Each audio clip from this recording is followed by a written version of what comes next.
सृष्टिकर्ता परमेश्वर ने हमारे भोजन के लिए अनाज, फल, मेवे और सब्जियों को चुना है।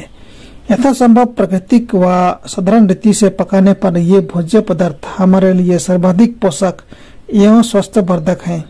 वे सामर्थ्य, सहनशक्ति, उत्साह और बुद्धि प्रदान करते हैं, जो अधिक जटिल और चटपटे भोज्य पदार्थों द्वारा संभव नहीं है। किंतु प्रत्येक पोषक भोज्य पदार्थ प्रत्येक स्थिति में हमारे लिए समान रूप से हितकारी नहीं हो सकता है। भोजन का चुनाव करते समय सावधानी बरती जानी चाहिए। हमारा भोजन हमारे कार्य, मौसम और जिस वातावरण में हम रहते हैं उसके अनुसार होना चाहिए। कुछ भोजन जो एक मौसम और वातावरण में हमारे लिए स्वीकार्य है, या आवश्यक नहीं कि वे दूसरे मौसम और वातावरण में भी स्वीकार्य हो जाएं। इसलिए अलग अलग व्यवसायों में संलग्न इंसानों के लिए अलग अलग भोज्य पदार्थ स्वीकार्य होते हैं। कठिन परिश्रम करने वाले लोगों के लिए जो भोजन प्राय लाभदायक हो जा सकता है, वही भोजन मानसिक कार्य करने वाले या निष्क्रिय जीवन बिताने वाले लोगों के लिए हानिकारक भी हो सकता है। परमेश्वर ने हमें भरपूर मात्रा में अनेक प्रकार के भोज्य पदार्थ प्रदान किए हैं और प्रत्येक व्यक्ति को अनुभव के आधार पर बुद्धिमानी और समझदारी के साथ अपनी आवश्यकता अनुसार अपने लिए सर्वोत्तम भोजन पदार्थ चुनना चाहिए। प्रकृति ने हमें पर्याप्त मात्रा में जल, सूखे मेवे और अनाज दिए हैं, जो परिवहन के साधन उपलब्ध होने के साथ ही संसार के विभिन्न भागों में समान रूप से उपलब्ध हो जाते हैं। परिणामस्वरूप जो भोज्य पदार्थ कुछ वर्ष पूर्व अत्यधिक महंगे होने के कारण केवल अमीरों के लिए उपलब्ध होते थे, वे आज प्रत्येक व्यक्ति की पहुंच में आ चुके हैं। ये सूखे और डिब्बाबंद भोज्य पदार्थों के संबंध में विशेष रूप से सही है। मांसाहारी भोजन का स्थान लेने के लिए सूखे फल बहुतायत से आ रहे हैं। सूखे मेवों के साथ फल, अनाज और कुछ जड़ों को शामिल करके स्वास्थ्यवर्धक तथा पोषक भोजन तैयार किया जा सकता है। फिर भी अधिक मात्रा में सूखे मेवे प्रयोग करते समय सावधानी बरतना चाहिए। जिन लोगों को सूखे मेवे अधिक खाने की परेशानी हुई है, वे सावधानी बरतने के द्वारा इस परेशानी से बच सकते हैं। यह भी याद रखना चाहिए कि सभी सूखे मेवे एक समान स्वास्थ्यवर्धक नहीं होते हैं। बादाम मूंगफली से उत्तम होते हैं, लेकिन सीमित मात्रा में अनाज के साथ लेने से मूंगफली पोषक होने के साथ ही आसानी से पच भी जाता है। खाने को धीरे धीरे खाना चाहिए और अच्छी तरह से चबाना चाहिए।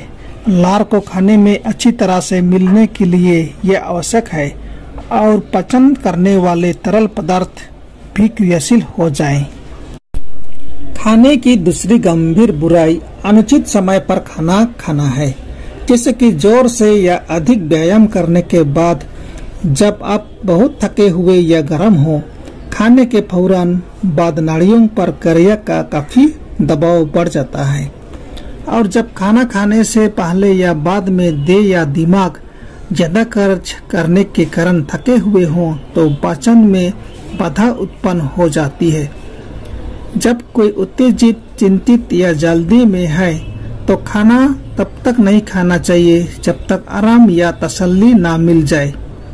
पेट का मस्तिष्क के साथ बड़ा घनिष्ठता का संबंध है और जब पेट बीमार होता है तब दुर्बल पाचक अंगों की सहायता करने के लिए दिमाग से जीवन शक्ति ली जाती है।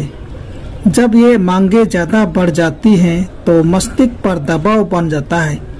जब दिमाग लगातार थका हुआ है और शारीरिक व्यायाम भी नहीं किया जा रहा है, तब साधारण भोजन भी थोड़ा ही खाना चाहिए। खाने के समय सारी चिंताएं और जिज्ञासा भरे विचारों को छोड़ देना चाहिए। जल्दीबाजी मत कीजिए, परंतु धीरे धीरे और प्रसन्नता के साथ परमेश्वर की आशीषों के लिए उसका धन्यवाद करते हुए भोजन करना चाहिए। बहुत से लोग जो मांस और दूसरी घटिया और हानिकारक वस्तु छोड़ चुके हैं, वे सोचते हैं चूंकि उनका भोजन सदा और स्वस्थवर्धक है तो वे बिना रुकावट के और जरूरत से ज्यादा और पेटूपन की हद तक खाना खा लेते हैं। यह तो एक भूल है। पाचक अंगों पर भोजन की मात्रा या गुणवत्ता के कारण ज्यादा बोझ नहीं डालना चाहिए, जिससे तंत्र कहीं थक न जाए।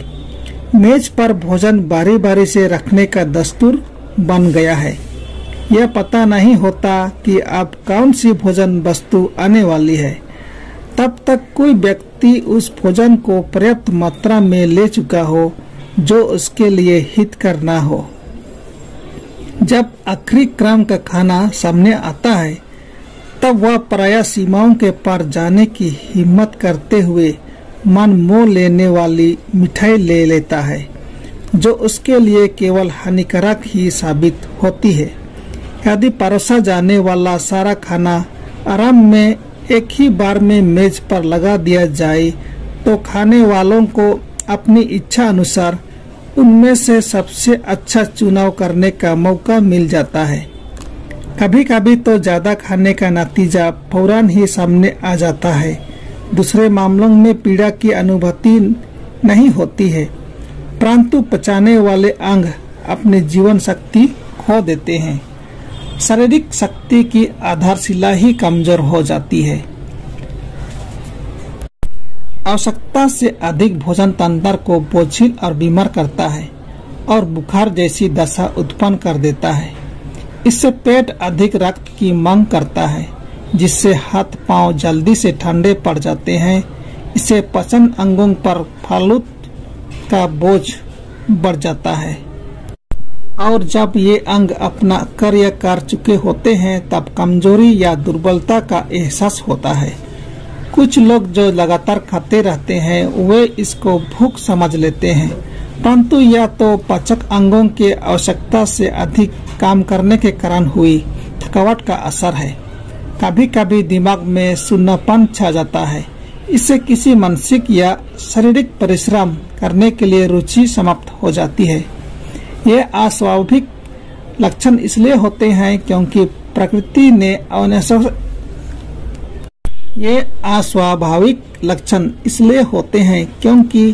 प्रकृति ने अनावश्यक रूप से जीवन शक्ति को खर्च करके अपना कार्य पूरा किया है और वह पूरी तरह से थकी हुई है।